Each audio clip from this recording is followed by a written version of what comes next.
IAS institute నిర్వహిస్తున్న all India scholarship exam pass అవ్వండి. 2 years ఫీజులో 50% మాత్రమే పే చేయండి. పంజాబ్ మాజీ ఉప ముఖ్యమంత్రి శిరోమణి అకాలీదళ్ నేత సుఖ్బీర్ సింగ్ బాదల్పై దాడి జరిగింది. అయితే ఈ దాడి నుంచి త్రుటిలో తప్పించుకున్నారు ఆయన.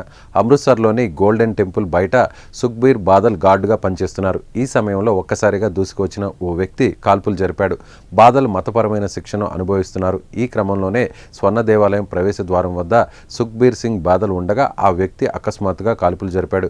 అయితే అక్కడున్న వ్యక్తులు ఆ వ్యక్తిని పట్టుకున్నారు. కాల్పుల ఘటన ఉదయం 9:30 జరిగింది. కాల్పులు జరిపిన వ్యక్తిని పోలీసులు గుర్తించారు. దాల్ ఖల్సా కార్యకర్త నారాయణ్ సింగ్ చౌరా అనే వ్యక్తి సుఖ్బీర్ పై పిస్టల్తో కాల్పులు జరిపినట్లు పోలీసులు తెలిపారు. దాడి చేసేందుకు అతను తన ప్యాంట్లోని పిస్టల్ను బయటకు తీయడానికి ప్రయత్నించినప్పుడు ఒక వ్యక్తి అతనిపై దాడి చేసి పట్టుకున్నాడు. దీంతో బుల్లెట్ అకాలీదళ్ నాయకుడికి తగిలింది. నిందితుడు ఖలిస్తాన్ మద్దతుదారుగా అనుమానిస్తున్నారు.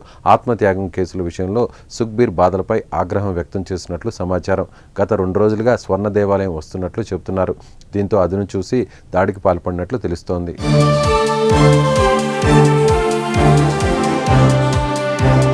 ఇక పంజాబ్ మాజీ డిప్యూటీ సీఎం సుఖ్బీర్ సింగ్ బాదల్కు ఇటీవల అకల్ తఖ్త్ సంస్థ మతపరమైన శిక్ష విధించిన నేపథ్యంలో ఆయన అమృత్సర్లోని స్వర్ణ దేవాలయానికి వెళ్లారు. అక్కడ సేవాదారుగా సేవలు చేస్తున్నారు. వంట పాత్రలు శుభ్రం చేయాలని, చెప్పులు తుడవాలని అకల్ తఖ్త్ ఆదేశించిన నేపథ్యంలో ఆయన ఆ శిక్షను పాటిస్తున్నారు. ఈ నేపథ్యంలో ఆయన స్వర్ణ దేవాలయానికి వెళ్లారు. ఇవాళ 2వ రోజు సేవ కోసం వెళ్లిన టైంలో ఆయనపై కాల్పులకు ఓ వ్యక్తి ప్రయత్నించాడు. వెంటనే అతన్ని అడ్డుకోవడంతో ప్రమాదం తప్పింది. అకల్ తఖ్త్ అనే సిక్కుల అత్యున్నత సంస్థ. ఆ సంస్థ సుఖ్బీర్ సింగ్ బాదల్ తీరుపై ఆగ్రహం వ్యక్తం చేస్తూ ఇలా స్వర్ణ దేవాలయంలో పనిచేయాలని ఆదేశించింది.